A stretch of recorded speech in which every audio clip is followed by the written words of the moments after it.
Yo, what's up, everybody? This is Alicia, also known as Hustle Queen Lee. Lee. You can call me whatever you want to call me, just as long as it's respectful. You feel me?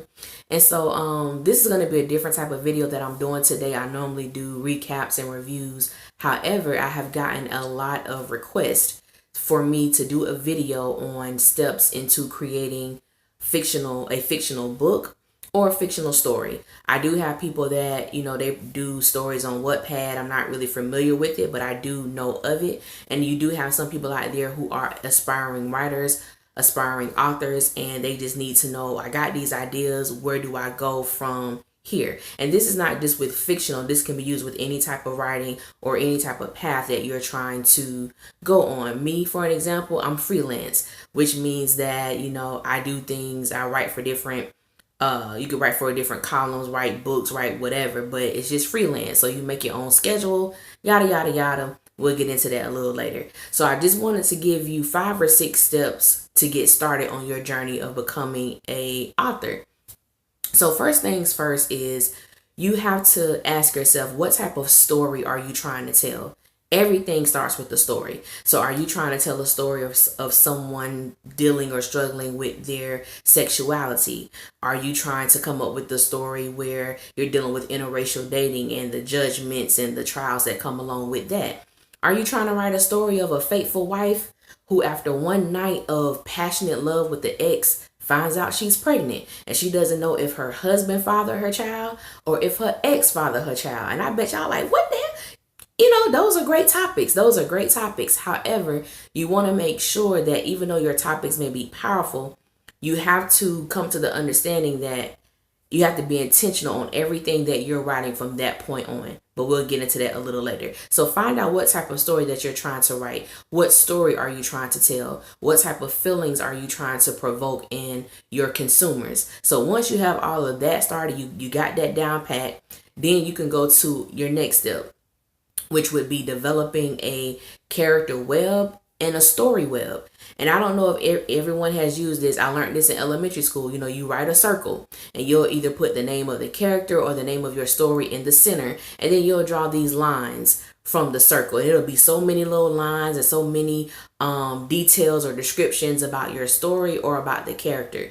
And for those who follow me and watch my videos on Star, y'all know that I am bent on making everything make sense, because it has to. Because what'll happen is, at least with a TV show or a movie, you can connect the dots a little later, but you got to make sure you connect the dots. When you're writing a fictional story, when you're writing any type of story, you definitely want to make sure that your audience knows why do they do that? Why do they respond like that? Why doesn't she like her sister? Why don't she like being alone with her brother? There are backstories as to what may have happened that causes your characters to respond the way that they do. So it's imperative that you make sure everything connects. There is nothing worse than reading a good book, getting into it, and then the author puts the wrong name where another name should be. And so as the reader, you got to ask yourself, did she mean to put this name there? Maybe she did. Did I miss something? So it kind of wrecks with the flow of your actual story. So you want to make sure that everything connects. You want to make sure everything connects. So once you have that, then you want to, make sure that you know what type of perspective you're writing from. Are you writing from first person? Are you writing from second person? Are you writing from third person? Are you writing from third person? That's all knowing. So you have to decide what perspective you're going to write from, because once you do that, it will dictate on how you structure your story. And we can talk about that a little later, but you just have to make sure that you understand that going in. So once you have all that together, once you got all that, the next thing you want to do is you have to be committed. I work with a lot of people, and one thing that I have come to realize is that, and I'm very blunt, straight to the point, people are lazy. You have so many people who have dreams of just not writing but doing anything, and they're lazy. So you have to be committed. That is the number one killer when it comes to actually achieving something: laziness, not being proactive. You know what I'm saying? Just allowing yourself to, well, I do it later, I do it tomorrow. So I am a stickler and I am a firm believer on setting goals. Now, you know yourself better than anyone. So some people may need daily goals. You may have a daily word count that you want to do. Others may have a weekly word count that they want to do. But whatever your commitment is, make sure that you hit it. I'm not comfortable with not meeting my goals. If I say, okay, this week I want to write at least 3,000 words, then I have to make a schedule that I know at this time to this time I'm going to be writing, which means, hey, anybody in my phone who I think may call or text me, I let them know, hey, I'm turning my phone off. I have two phones. I'm turning both phones off. If you really, well, one phone, if you really need me, and it got to be life and death, you know, hey, if it's the life and death, call 911 and Jesus, because I can't really help you, but just to let me know. I keep one phone on, but it's on silent because I'm totally focused on what it is that I'm trying to do. And tell someone, I absolutely believe in having an accountability partner. Hey, someone could be like, hey chick, hey sis, did you write today? Because the benefit of having that is it keeps you on course, because writing a story can definitely get you have your moments where you're questioning, like, should I even finish this? Oh my God, it's team too much. Those things happen. But I believe that when you make a commitment to yourself, I know me, I don't want to let myself down. I don't want to lie to myself. I don't want to cheat myself out of any achievement that I'm trying to obtain. So it's very, very important that you keep up with your commitments and, treat yourself. If you reach your goal or exceed your goal, go do something. Have fun. And in the joy of having fun, this is going to happen in the midst of you writing. You will get writer's block.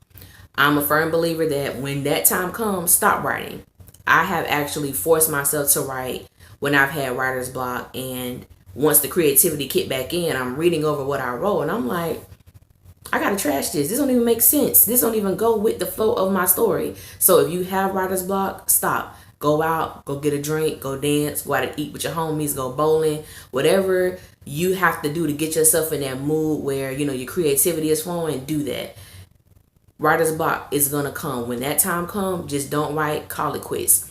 Now, this going to sound a little crazy, but for those who are very creative and you write and you get caught up in your characters, it's going to make perfect sense. As you're writing, your characters will begin to speak to you. Now, it's your imagination, but the characters will begin to take on a life of their own. They will begin to, as you're writing, you'll be like, nah, he wouldn't say this. Let me scratch that out. Or she would say this. Let me make sure she says this. So they will begin to become so real to you. And as they become real to you, they're going to become real to your audience. And that's another key thing when you're being committed. You got to allow yourself to feel. I think it's nothing worse than reading a story and you feel like the author has no connection to what they're writing. This author just put this up together because they're trying to make a quick buck. I'm not even connected to this story. I don't know where they're trying to go. That's the last thing. You want to be able to feel. And this is a bonus tip. If you're not being entertained by your story, no one else will either. If your story is not provoking emotions, real emotions in you, it's not going to do that in anyone else either. So as you're going through this journey, you want to make, hey, I want to provoke change in my readers. I want them to be entertained to the fullest. I want them to feel encouraged or motivated. Whatever, you're trying to get, whatever you're trying to convey to them, you want to make sure that they feel that. You want to make sure that when they read this, that it hit them so hard that they begin to cry. So your book, yes, it should be entertaining. There should be laughter. They should be reminiscing. But you also want them to feel something. You want them to feel better after reading your book than they did before they actually pick your book up.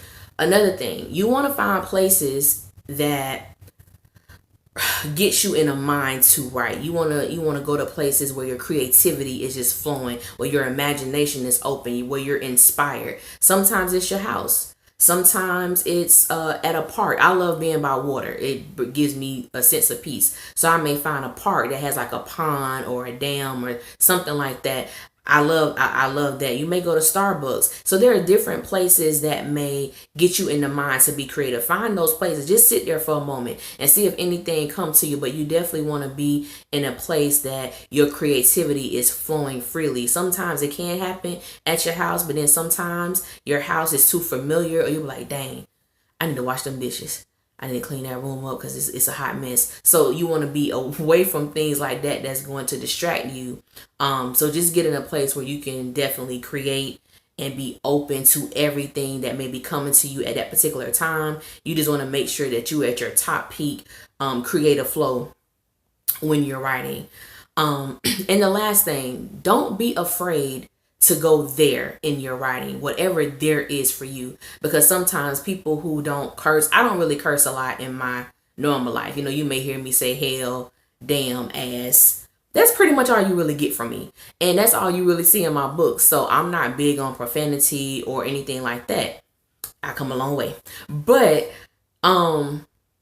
and there's nothing wrong if you do that. If your character need to say the F word, if your character need to do whatever to convey how they're feeling, go there. Don't be afraid to, don't hinder yourself in your writing, because that also stifles the creative flow as well. So I'm big on, there is no bounds when you're writing. Let it go. Be free. I'm telling you, it's like once you do that, it's like you're open to this whole other world that's just waiting for you to take these characters. I mean, it's amazing. You want people to be pissed off at you when they read your book. Why the hell she did that? Dude loved her. Why she cheated? You know, you want people to have that reaction when they're reading your books. You want them to talk back to your book like they would talk back to the TV. You want them to have emotions for your characters like they have emotions for the people on their favorite shows. So you want to ignite that within the readers. And so hopefully this video helped. I didn't really go into detail like that because I also offer like one-on-one. Someone asked me about a webinar. I've actually went on free webinars, and they definitely are a plus. The thing about me is I'm a very personable person, and webinars aren't really personal. So what I do is I offer like one-on-one coaching, one-on-one trainings. And so, like I said earlier, I'm a freelancer. So this is how I make my money, along with doing a plethora of other things, because I do believe in multiple streams of income. Hallelujah. Okay. So with that, and I'm going to do another video that's going to talk about this. It's like a little series. So the second video of this series is going to be, what do you do after the writing is done? Once you feel like you've completed your book, what are the next steps? You know, we're going to talk about having an amazing graphic designer, getting an editor, someone to proofread your story, and also how you're going to publish it, and also marketing strategy so that you can actually see the fruit behind your labor. And I'm telling you guys, if this is something that you want to do, it's very lucrative. You can make a lot of money. I think it was this one situation I had where I had a trunk full of books. I felt like I was pushing. I'm by here pushing these books, man. Got my work in the trunk, my work in the bag. No lie, within 3 minutes, I made $150 selling books. So when someone tell you there's no money in there, everybody trying to be an author, everybody trying to write a book, that may be true, but everybody is not you. Trust me, everybody is not you. And if you believe that you have the ability to write, that you have a passion to write, and you believe that you have stories that people need to know and people need to hear, I'm telling you, go for it. I'm going to leave all of my information in the description box. So if it's something that you actually want to go forward, you need help on how to get started, like I said, and I don't lie about anything. Everything I do, my consultations, they're $50 an hour. If you're trying to, get there, don't know, email me first. Email me and just see if this is something that you really want to do. I do always say serious inquiries only, because I don't want you to waste your time or money. I know that you value your time and money, and I value my time and money as well. But if you're really serious about starting your path on writing, and not only just with books, but with blogs and with scripts, I've done it all. I have done it all. Anything dealing with writing, I've done it. So if you need help, make sure you just look at all the information in my description box. I hope that this video actually helps someone get started on their process. If you need any more information, like I said, email me, and I'll look in the description box, get my email, and that second video will be on the way. Y'all have a blessed day, and remember, your dreams are meant to be lived while your eyes are open, okay? Y'all have a good one. Peace.